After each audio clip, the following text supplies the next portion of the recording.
खरं तर जे उमेदवार उबाटा सेनेच्या युवा सेनेने दिले आहेत ते खरं विद्यार्थी आहेत का, विद्यार्थ्यांचं प्रतिनिधित्व करतात का, या सगळ्यावर प्रश्न उपस्थित व्हावे अशी परिस्थिती आहे। आणि त्यामुळे सगळी अधिसभेची निवडणूक ही राजकीय बोळवण करून टाकली आहे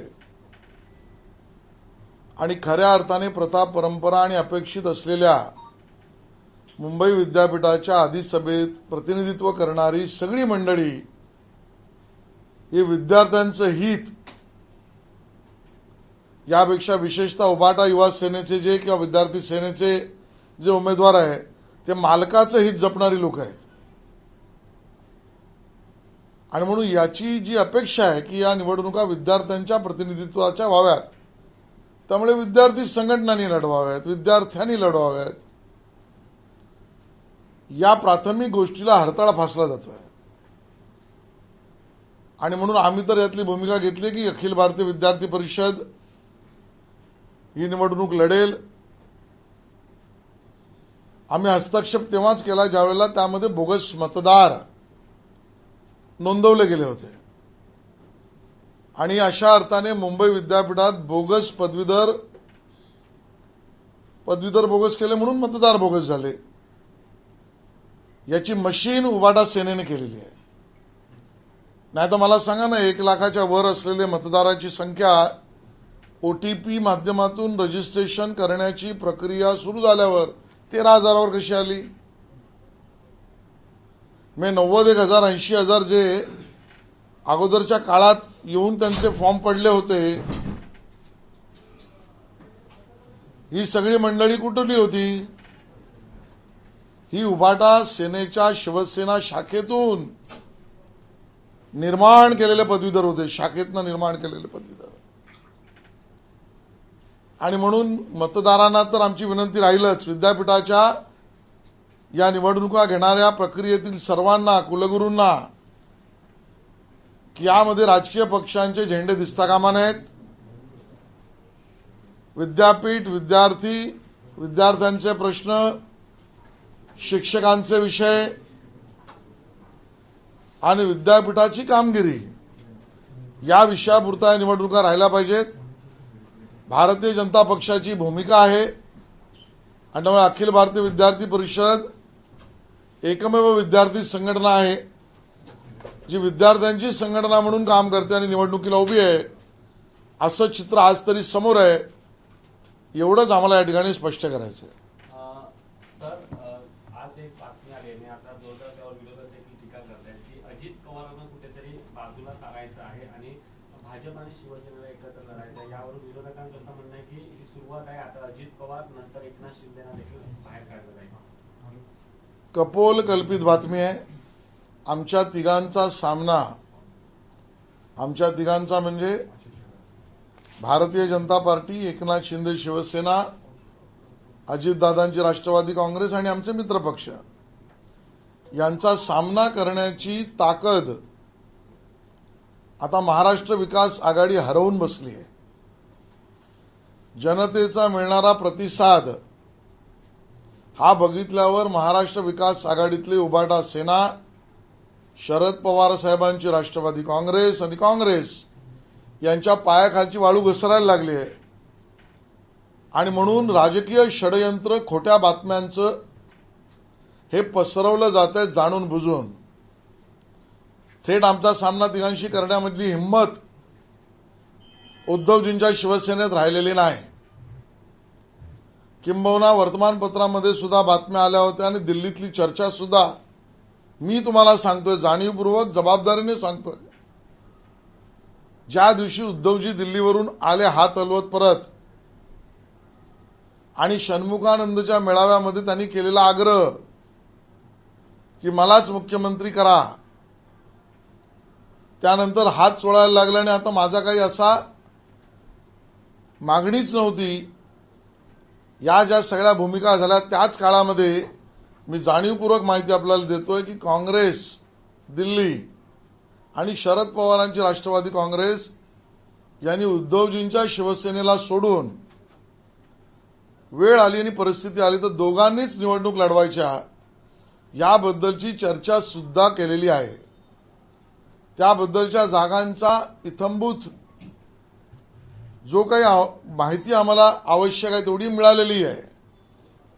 त्यामुळे उभाटा सेना सोडायचा भूमिका या काँग्रेस आणि शरद पवारांच्या राष्ट्रवादी काँग्रेसने परिस्थिती निर्माण झाल्यासाठी किंवा झाल्यावर अगोदरच घेतली आहे.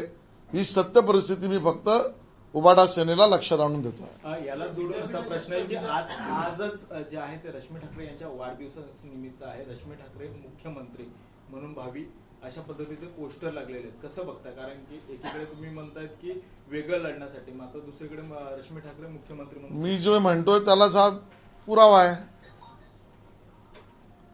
वारंवार उभाटा सेनेकडून स्वतः उद्धवजी, मग संजय राऊत यांची वक्तव्य काढून पहा. मुख्यमंत्री या पदावर आणि मुख्यमंत्री पदाच्या अवतीभोवतीचीच वक्तव्य आहेत. मग कोंडीत पकडायला कधी राष्ट्रवादीला कधी काँग्रेसला पवार साहेबांनी झापलं आणि काँग्रेसने तर त्याला मिळूच किंमत दिली नाही. आणि आता हा डळळीत पुरावा आहे. आमच्या रश्मी वहिनींना वाढदिवसाच्या शुभेच्छा आहेत. त्यांच्या आयुष्यामध्ये सुख, शांती, समृद्धी, आनंद, समाधान सातत्याने मिळो या आमच्या शुभेच्छा राहतील.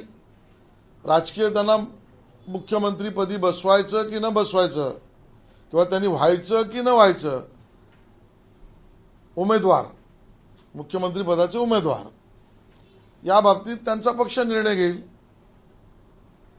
आणि राहता राहिला प्रश्न त्यांच्या घरातील वहिनींनाच मुख्यमंत्री करायचं की नाही हे त्यांचं घर ठरवेल, त्यांचं कुटुंब ठरवेल.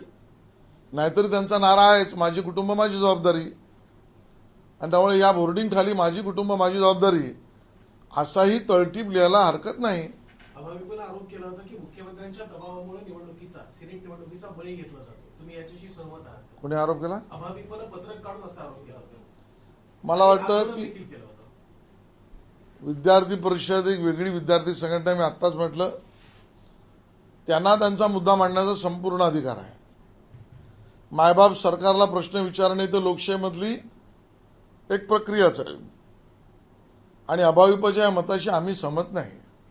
सर, अरविंद केजरीवाल यांनी काल भाजपवर गंभीर आरोप केले. त्यांनी आरोप करताना असं म्हटलं की ज्या पद्धतीने ईडी, सीबीआयच्या धमक्या देऊन लोकांना आणलं जात आहे ते आरएसएस आणि सरसंघचालक मोहन भागवत यांना मान्य आहे का, ते मान्य करतायत का, असं काही सवाल प्रश्न उपस्थित केले. मुळामध्ये सर्वात प्रथम तर अरविंद केजरीवाल यांनी जनतेसमोर हे स्पष्ट केलं पाहिजे की मी मद्य धोरण, मी म्हणजे अरविंद केजरीवाल यांनी का आणलं, कोणाच्या सांगण्यावर आणलं, ते मद्य धोरण आणण्यामागे कोणाचा फायदा होता, कोणाच्या फायद्यासाठी डिझाईन केलेलं मद्य धोरण होतं का, त्याच्यात काही लेनदेन झालं का, या प्रश्नांवर सफाई दिली पाहिजे ना. त्यात जे प्रश्न उपस्थित करतायत ते प्रश्न जणू काही ते निर्दोष सुटले आहेत असे प्रश्न उपस्थित करतायत. किंबहुना खरं म्हटलं तर आपण नीट पाहिलं तर लक्षात येईल त्यांच्या वक्तव्यामध्ये मी निर्दोष आहे असं म्हणतच नाहीयेत ते. आणि म्हणून जे स्वतःच्या निर्दोषत्वाबद्दलच वक्तव्य करत नाहीत ते दुसऱ्याला काय प्रश्न विचारणार, हा एक भाग. आणि दुसरा भाग हा आहे की राष्ट्रीय स्वयंसेवक संघाचे सन्माननीय परमपूज्य सरसंघचालक मोहनजी भागवत यांच्याकडनं त्यांनी अपेक्षा व्यक्त केली, चांगली गोष्ट आहे.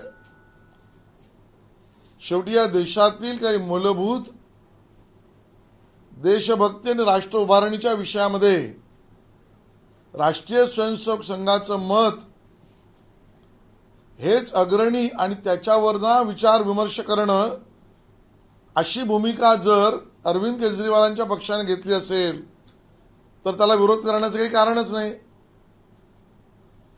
तात्पुरतं एवढंच. विकास ठाकरेंनी असं म्हटलंय की कोण? विकास ठाकरे काँग्रेसचे नेते, त्यांनी असं म्हटलंय की महाविकास आघाडीची सत्ता आल्यावर मुख्यमंत्रीपदी नाना पटोलेंनाच मिळायला हवं, नाहीतर आम्ही विदर्भावले ते हिसकावून आणू.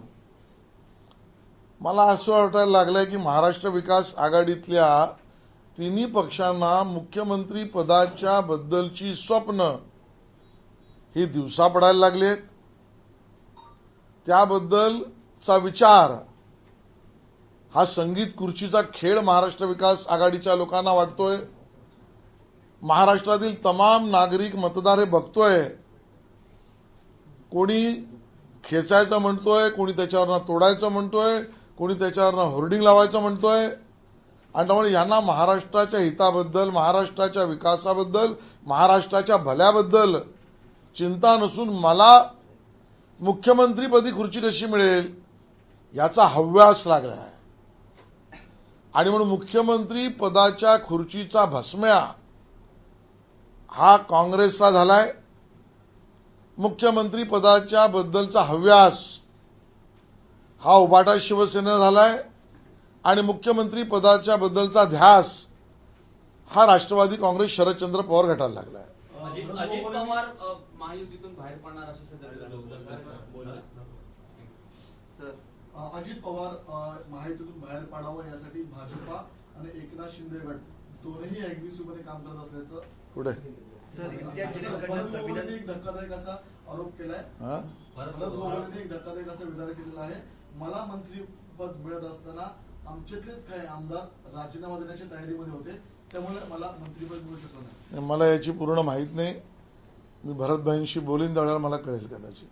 तर इम्तियाज जलील यांच्याकडे संविधान तिरंगे रॅली काढण्यात आलेली आहे आणि त्यामध्ये रामगिरी महाराज आणि नितेश राणे यांच्याबद्दल ते जे वक्तव्य केलं त्याच्याबद्दल त्यांना अटक करण्याची त्यांनी मागणी करणार आहे. इम्तियाज जलील आणि MIM यांनी संविधान सन्मान किंवा संविधानाबद्दल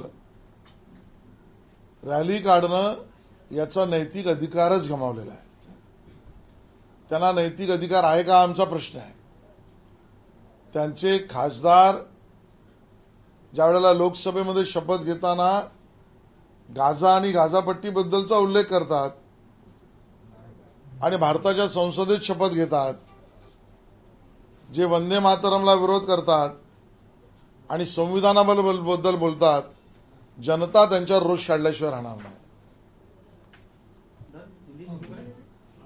सर दो तीन हिंदी में सवाल है. नाना पटोले ने आज कहा है सर जो तिरुपति बालाजी के मंदिर में जो मिलावट हुई है लड्डू को लेके उस पे SIT की जांच प्राइम मिनिस्टर मोदी के खिलाफ होनी चाहिए क्योंकि उनकी सरकार और जो अलायंस है उनका मुख्यमंत्री है और उसी दौरान ये सब हुआ. अभी भी नाना पटोले जी अपने जिला परिषद या ग्राम पंचायत की मानसिकता से ऊपर नहीं आए. जिला परिषद और ग्राम पंचायत में भी काम करने वाले लोग ये ज्यादा नाना पटोले से बुद्धिमान है. ऐसी बचकाने बातें जिला परिषद ग्राम पंचायत में भी जीत कर आने वाले बुद्धिमान लोग नहीं करेंगे. इतनी निर्बुद्ध बात नाना पटोले कर रहे हैं. मैं उनको सलाह दूंगा, दिल्ली के एम्स में एडमिट हो जाइए और अपने ब्रेन का इलाज करके लीजिए. सर जम्मू कश्मीर के राज्यपाल पूर्व राज्यपाल सत्यपाल मलिक मुंबई दौरे पे थे, 2-3 पुणे में भी थे. उनका स्टेटमेंट आया है कि MBA का प्रचार वो करेंगे और बीजेपी का सुपड़ा साफ हो जाएगा महाराष्ट्र. जीरो बटा क्या होता है, जीरो ही होता है. तो अभी उद्धव ठाकरे जी मलिक को साथ में ले या मालिक को ले, उनके हाथ में जीरो ही आने वाला है. ठीक आहे, चला. राज ठाकरे सर एक शेवटचा फक्त राज ठाकरेंची बैठक सुरू आहे. महायुतीमध्ये सामील व्हायच्या की नाही या संदर्भात देखील आजच्या बैठकीत चर्चा होण्याची शक्यता आहे. जर समजा त्यांच्याकडून एक पॉझिटिव्ह रिस्पॉन्स आला तर तुम्ही आगामी काळात एकत्र लढाल का? आणि याला धरून सर अमित ठाकरे देखील निवडणुकीच्या रिंगणात करू शकतात असं घोषणा करतात. बघा, महायुतीमध्ये कुठला पक्ष यावा याचा निर्णय एकनाथ शिंदेजी, देवेंद्रजी, अजितदादा पवार, रामदास आठवले आणि अन्य नेते बसून करतील.